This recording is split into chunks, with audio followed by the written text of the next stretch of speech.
It is such an important thing, though, that you just said, right? Nobody actually thinks long term about what the impact and effect for home ownership, the ability for people to be able to afford a house is and what that looks like.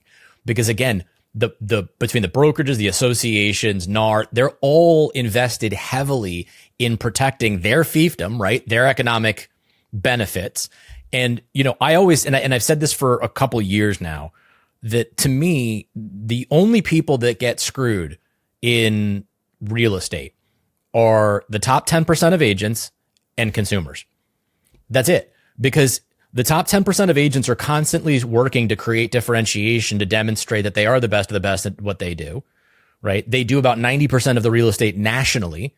And on top of that, then in that effort to do differentiation, what education do they get? The same bullshit education that the other bottom 90% that aren't doing anything are. And that's how you end up with great agents running around, you know, like, what book did you see, Cindy? Why? Because that's what they've been told to be doing, that's actually going to resonate and build trust and make them more approachable. And that's not true. And then the second part of that is when I look at the consumer side of it, and I know you've experienced this in a lot of the work that you've done and the things that you've seen too, is I look at the consumer side, and the reason that the opinion and view, in my humble opinion, of why consumers don't feel that they can, or they don't have a very high view of agents, is because the bar to entry for being a real estate agent is so freaking low that, like, if you can fog a mirror, NAR is like, come on in, let's do it. Excellent. You're the next generation of people that are doing next to nothing.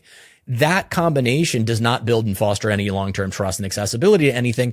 Then add in the fact that what type of education, and I mean real education, to what you said. I can tell you right now, I don't think there's many agents out there that truly understand what you just said about affordability, the effects that that has, and what all that looks like. Why? Again, because we're not providing them with that education. And then secondarily, Sonny, which I think is wild, is then you get into where they get their information from. And their information comes mostly from brokerages. And those brokerages are designed to, again, insulate and protect themselves to keep commissions high, which goes against the consumer best interest. But look at what happens right now with privatizations of listings, right? Brokerages out there will say, you know what? Private listings are in the best interest of the consumer. No, they're not. In certain instances, sure. In certain cases, yes. But if you just cleave off a whole bunch of property, what does that do to affordability to people? Like, what does that do to the average American in terms of what they can afford?